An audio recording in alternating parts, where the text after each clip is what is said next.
Manny Pacquiao Hakot Award, Terence Crawford Balik Boxing. Kung si Pacquiao ang kalaban.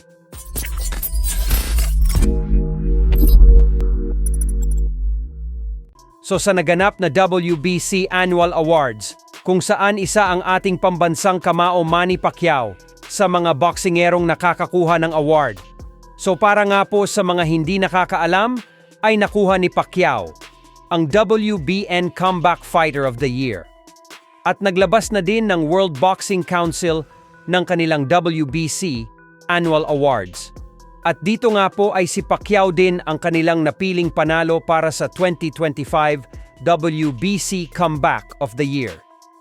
Ibig sabihin po niyan ay bagamat na uwi sa tabla ng resulta ng laban ni Pacquiao at Mario Barrios, ay sapat na para sa kanila ang ipinakita ang performance ni Pacquiao para makuha ang Comeback Fighter of the Year Award.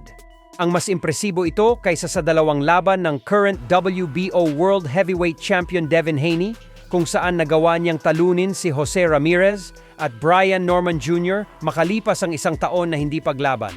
Si Haney po kasi ang mahigpit na kalaban ni Pacquiao sa Comeback of the Year. Pero natalo niya pa din ito sa mata ng WBN at WBC. Pareho din pong nominado si Pacquiao at Haney sa 2025 The Ring Magazine Comeback of the Year. Pero pinagdedebatehan pa ito ng mga panel bago tuluyang ilabas ang panalo sa kanila.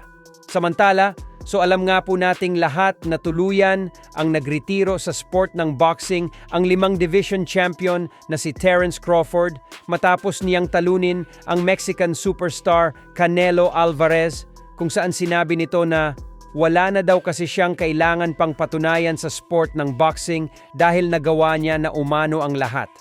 Bukod dyan, ay kahit naman daw ano pa ang gawin niya, mukhang hindi naman daw niya nakukuha ang respeto ng mga tao kasi parang binabaliwala lang umano ng mga fans ang mga tagumpay na nakamit niya.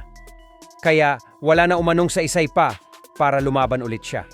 Subalit sa kabila nga po ng isa siyang undefeated fighter, 3-division undisputed champion, former fighter of the year at pagiging number 1 pound for pound king, ay tila may isa pa talagang bagay na gusto itong magawa.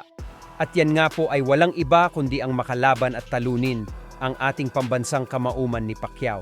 Ayon po kasi kay Crawford, ay kung may isang fighter man daw siya na gustong labanan, ay si Pacquiao na daw yon. Lalo pat alam niya umano na hindi na magtatagal sa sport ng boxing si Pacman. Dagdag pa ni Crawford na gustong-gusto niyo umanong maisama ang pangalan ni Pacquiao sa listahan ng kanyang mga tinalo kasi napakasarap daw ipagmalaki na ang nag-iisang 8 division champion umano ng boxing ay kasama sa mga biktima niya.